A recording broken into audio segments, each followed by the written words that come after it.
السلام علیکم ناظرین، میں ہوں محمد اسلام اور آپ دیکھ رہے ہیں میرا یوٹیوب چینل طنز و مزاح محمد اسلام کے ساتھ۔ خواتین و حضرات، جب سے T20 ٹورنامنٹ شروع ہوا ہے ہم پاکستانی بہت خوش ہیں، کیونکہ ہماری پاکستان کی ٹیم مسلسل فتوحات سمیٹ رہی ہے اور بھارت کی ٹیم مسلسل شکست پہ شکست کھاتی چلی جا رہی ہے۔ ابتدائی 2 میچوں میں بھارت نے 18 وکٹوں سے شکست کھائی ہے۔ تو اس موقع پر ہم پاکستانیوں کے اپنے خوشیوں میں شریک ہونا چاہتے ہیں اور ان کی خوشیوں کو دیکھ کر ہم بھی مزید خوش ہونا چاہتے ہیں۔ اس لیے ہم نے آج اپنی اس نشست میں اس بات کا خاص طور پر ذکر کیا۔ ہمیں امید ہے کہ ہماری پاکستان کی کرکٹ ٹیم یقیناً اس ٹورنامنٹ میں بہترین کھیل کا مظاہرہ کرے گی اور آنے والے میچوں میں مزید فتوحات اس کو نصیب ہوں گی۔ یہ تو ایک برسبیل تبصرہ بات تھی، لیکن ہمارا جو اصل سلسلہ ہے وہ ہے اصلاح زبان اور مزاح کے حوالے سے۔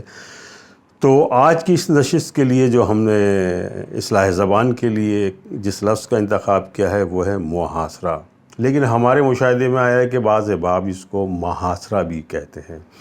تو براہ کرم اس کی درست تلفظ کو نوٹ فرما لیجئے۔ اس کا درست تلفظ ہے محاصرہ، تو محاصرہ کہنا غلط ہے، تو درست لفظ ہوا محاصرہ۔ اس کے ساتھ ہی اب ہم چلتے ہیں اپنے مزاح پارے کی طرف۔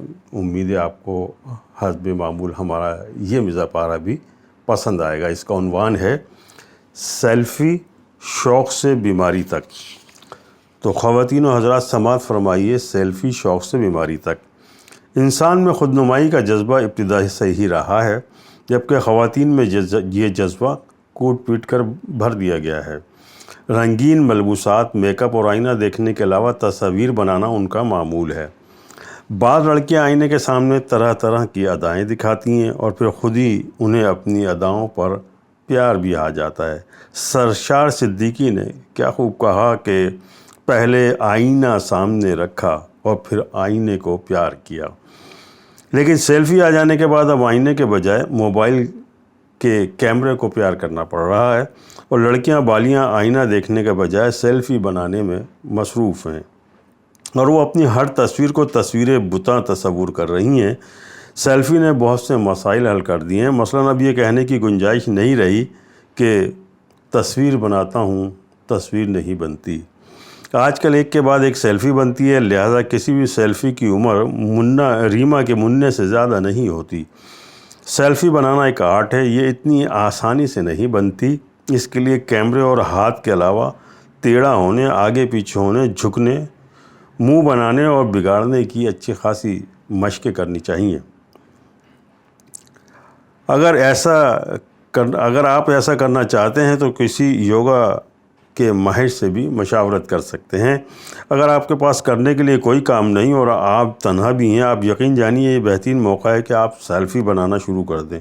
سیلفی بنانا شوق بھی ہے، عادت بھی اور جنون بھی، بلکہ آپ اسے بیماری بھی قرار دے سکتے ہیں۔ ماضی میں نوجوانوں میں سیلفی اور اب سیلفی کا رجحان بڑھتا جا رہا ہے۔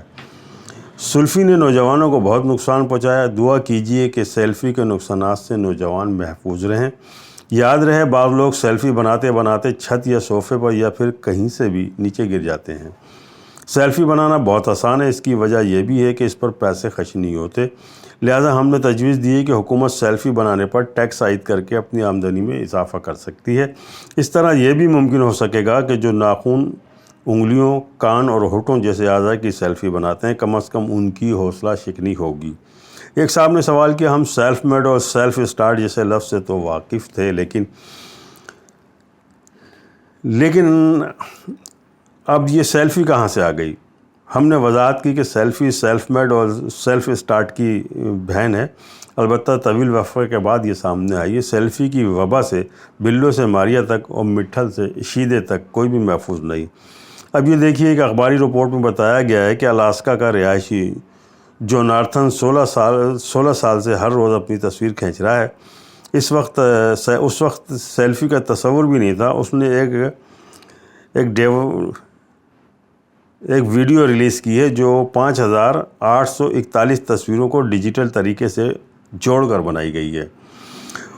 اس سے آپ سیلفی بنانے کے جنون کا اندازہ کر سکتے ہیں۔ تو پھر ہو جائے ایک سیلفی۔ چلتے چلتے تقی دہلوی کا ایک شعر پیش خدمت ہے: یہ آدمی کی ترقی، یہ آدمی کا عروج، عذاب بن کے نہ رہ جائے آدمی کے لیے۔ صدر، وزیر اعظم، وزراء، اداکارہ، گلوکارہ سمیت سب کو سیلفی کا چسکا پڑ گیا ہے، اور یہ ایسا مرض ہے جس میں مبتلا افراد کی تعداد تیزی سے بڑھ رہی ہے۔ بعض لڑکیاں اور لڑکے روزانہ سیلفی بنا کر نہ جانے کون سا ریکارڈ بنانا چاہتے ہیں۔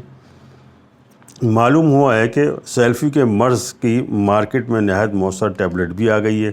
اگر عمر رسیدہ افراد دن میں 1 ٹیبلٹ اور نوجوان دن میں 3 ٹیبلٹ استعمال کریں تو یقیناً افاقہ ہو سکتا ہے۔ بہرحال یہ دوا ہے، لہذا ہمارا مشورہ ہے آپ اس دوا کو بچوں کی پہنچ سے دور رکھیں، اور طبیعت زیادہ خراب ہو تو اپنے یا پرائے کسی بھی ڈاکٹر سے رجوع کر سکتے ہیں۔ اچھی سیلفی بنانا بچوں کا کھیل نہیں ہے، بلکہ یہ آرٹ ہے۔ میں سمجھتا ہوں اگر آنے والے دنوں میں یہ آرٹ مقبولیت کی حد کو پار کر گیا ہے تو ہمیں اس آرٹ کے بھی ادارے قائم کرنا ہوں گے۔ اس طرح مستقبل میں سیلفی بھی فنون لطیفہ کا حصہ بن جائے گی۔ آپ اسے لطیفہ نہ سمجھیں۔ جب سیلفی کو آرٹ کا درجہ دے دیا جائے گا تو اس کی نمائش کا اہتمام بھی کرنا ہوگا۔ پھر سیلفی بنانے والے یہ کہا کریں گے کہ آج آرٹس کونسل میں میری سیلفی آرٹ کی نمائش ہو رہی ہے۔ ہو سکتا ہے اس کے بعد آرٹس کونسل کو سیلفی آرٹ کا ایک نیا ڈپارٹمنٹ قائم کرنا پڑ جائے، جہاں سیلفی آرٹ کے دیوانوں کو یہ فن سکھانے کے لیے ماہرین کی خدمات بھی حاصل کی جائیں گی۔ سیلفی آرٹ کے ماہرین کے انتخاب میں فیس بک سے بھی استفادہ کیا جا سکتا ہے۔ فیس بک پر سب سے زیادہ سیلفیاں پوسٹ کرنے والوں یا والیوں کو اس طرح ملازمت کے بہترین مواقع میسر آ سکتے ہیں۔ بالفاظ دیگر مستقبل میں سیلفی نوجوانوں کے لیے روزگار کی فراہمی میں بھی مددگار ثابت ہوگی۔ اس کا نتیجہ یہ برآمد ہوگا کہ جو سیلفیاں اٹھا کر سیلف میں رکھ دیتے ہیں وہ ان سیلفیوں کو بھی مارکیٹ میں لے آئیں گے تاکہ قوم، خاص طور پر نئی نسل، ان کے فن سے استفادہ کر سکے۔ تو یہ تھا آج کی ہماری نشست کا وہ مزہ پارہ جو سیلفی سے تعلق رکھتا تھا، اور امید ہے آپ نے اس مزہ پارے سے بھی لطف اندوز ہوئے ہوں گے۔ اس کے ساتھ ساتھ ہی ہماری اس نشست کا اختتام ہوتا ہے، اور چلتے چلتے آپ سے پھر ایک درخواست کے برائے کرم ہماری ان ویڈیوز کو شیئر کرتے رہیے، لائک کرتے رہیے اور سبسکرائب کرتے رہیے۔ اس کے ساتھ ہی مجھے اجازت دیجیے۔ اللہ حافظ۔